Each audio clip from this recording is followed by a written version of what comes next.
और मीडिया के नाजरीन, मैं हूं अब्दुल्ला मोहम्मद। इस वक्त हम सुप्रीम कोर्ट ऑफ पाकिस्तान में मौजूद है। जैसे आपको मालूम है, कल सुप्रीम कोर्ट ने वफाकी हुकूमत को और ज़िली इंतज़ामिया को डायरेक्शंस दी थी कि वो पाकिस्तान तहरीक इंसाफ की जगह जलसे के लिए कोई जगह जो है वो मुख्तस करे, जिसके बाद वफाकी हुकूमत और ज़िली इंतज़ामिया ने पाकिस्तान तहरीक इंसाफ के जलसे को जगह देने की सुप्रीम कोर्ट को यकीन दहानी कराई थी। कल पाकिस्तान तहरीक इंसाफ के chairman Imran Khan supreme court के हिदायत के बरखिलाफ़ डी चौक, उनके कारकुन चाना चौक और डी चौक पहुँचे। हम भी डी चौक से यहाँ पहुँचे हैं। यहाँ पे तोड़ फोड़ की गई थी, दरख्तें जलाई गई थी। लेकिन आज इस डी चौक आने पे और अदालती अहकामात की खिलाफ वर्जी पे हुकूमत ने पाकिस्तान तहरीक इंसाफ के चेयरमैन इमरान खान के ख़िलाफ़ तौहीन अदालत की जो कहा जा रहा है दरख्वास्त दायर की थी, जिस पे लार्जर बेंच तश्कील दिया गया था। हमारे साथ मौजूद है बाबर अब्बासी साहब, सुप्रीम कोर्ट के सीनियर रिपोर्टर हैं। Thank you so much Abbasi साहब। ये बताएं वेलकम कि ये अब्दुल्ला साहब, पूरा क्या हाल मामला क्या था? है? देखें, बुनियादी तौर पे गुज़श्ता रोज़ 3 रुकनी बेंच ने समाअत की थी। इस्लामाबाद हाई कोर्ट के सदर शोएब शाहीन ने अदालत उज़्मा में ये दरख्वास्त दायर की थी कि सड़कों की बंदिश के बायस आवाम, साइलिन, वकला को मुश्किलात का सामना हो रहा है। लोग अदालतों में पेश नहीं हो पा रहे, लोग अस्पतालों में नहीं जा सक रहे, तो बुनियादी हुकूक आवाम के मुतासर हो रहे हैं। बुनियादी हुकूक पर अदालत उज़्मा ने केस को टेकअप किया और वफाकी हुकूमत को भी नोटिस जारी किए गए। उनसे भी अटारनी जनरल पहले से ही कमरा अदालत में मौजूद थे, तो उन्होंने अदालत उज़्मा की जानिब से हुकूमत को ये कहा गया कि हुकूमत पीटीआई के लिए कोई जगह मुख्तस करे कि वो कहाँ पे जलसा उनको इजाज़त दी जा सकती है। लेकिन जब पीटीआई के हुकूमत की जानिब से ये तयन किया गया कि जलसे का जो है वो शहर से बाहर होगी, पेशावर मोड़ के साथ जो बेसिकली तबलीगी मरकज़ है, हुकूमत चाहती थी कि पीटीआई वहाँ पे अपना एहतजाज रिकॉर्ड कराए और वहीं से वापस चली जाए। लेकिन पीटीआई के वकील बाबर अवान ने अदालत से कहा कि जहाँ पर तहरीक इंसाफ की हुकूमत ने जमीयत उलमा इस्लाम को जगह दी थी, जलसा करने की इजाज़त दी थी, धरना उन्होंने भी दिया था, तो वहीं पे हमें भी इजाज़त दी जाए। तो अदालत की जानिब से तमाम फ़रीक़ैन को सुना गया। अदालत ने ये अहकामात जारी किए डीसी इस्लामाबाद, कमिश्नर इस्लामाबाद की यकीन दहानी पे कि वो अदालती हुक्म की तामील करेंगे। तो अदालत ने जो श्रीनगर हाईवे है H9 और G9 के दरमियान तहरीक इंसाफ को इजाज़त दी। लेकिन तहरीक इंसाफ के कारकुनान क्योंकि पहले ही डी चौक पहुँच चुके थे, रेड जोन में दाखिल हो चुके थे, तो इमरान खान ने भी डी चौक की ही कॉल दे रखी थी। तो इमरान खान H9 में क़याम के बजाय सीधा डी चौक पहुँचे। हमें ज़राए से ये इत्तला मिली कि गुज़श्ता रोज़ रात को ही अटार्नी जनरल फॉर पाकिस्तान की जानिब से ये कोशिश की गई कि सुप्रीम कोर्ट रात के अदालत लगाए और इन जो अदालती अहकामात की खिलाफ वर्जी हुई है, इस मामले को टेकअप करे।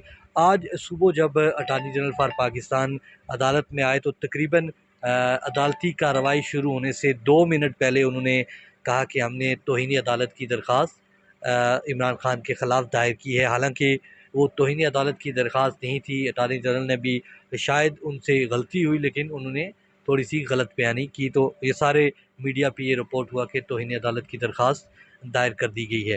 अदालत उज़्मा की जानिब से हुकूमती दरख्वास्त के ऊपर समाअत के लिए 5 रुकनी लार्जर बेंच बनाया गया, जिसमें chief justice Umar Bandial, justice Ijazul Ahsan, justice Munib Akhtar, justice Yahya Afridi और जस्टिस मज़ाहिर अली नकवी शामिल थे।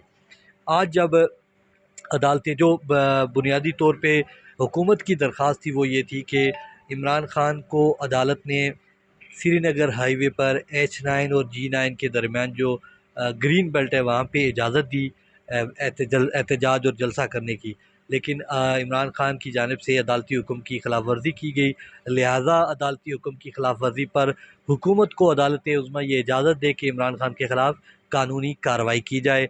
क्योंकि जो पीटीआई के कारकुनान जब रेड जोन में दाखिल हुए, तो निजी और सरकारी इमलाक को भी नुकसान पहुँचाया गया। फायर ब्रिगेड की गाड़ी जो आज तकरीबन कोर्ट में क्या हुआ? आज बुनियादी तौर पे जब अटार्नी जनरल पेश हुए, तो अटार्नी जनरल पेश हुई, चीफ जब बेंच आके बैठा तो चीफ जस्टिस का मूड थोड़ा सा सख्त था, लहजा उनका सख्त नज़र आ रहा था। तो उन्होंने कहा कि हम पहले अटार्नी जनरल को सुनना चाहते हैं। तो अदालत ने अटारनी जनरल को बुलाया। अटारनी जनरल ने गुज़श्ता समात का हुक्मनामा पढ़ा कि ये हुआ गुज़श्ता समात पे, लेकिन उस पर अमल नहीं हुआ। तो अदालत ने उन्होंने कहा कि चलो जी वो अमल नहीं हुआ, उसके बाद क्या हुआ। हो सकता है इमरान खान को दुरुस्त मालूमात ना पहुंचाई गई हो। अदालत में इमरान खान की जो अटक पे उन्होंने शायद गालिबन तकरीर की है कि डी चौक पहुँचे, वो भी दिखाई गई।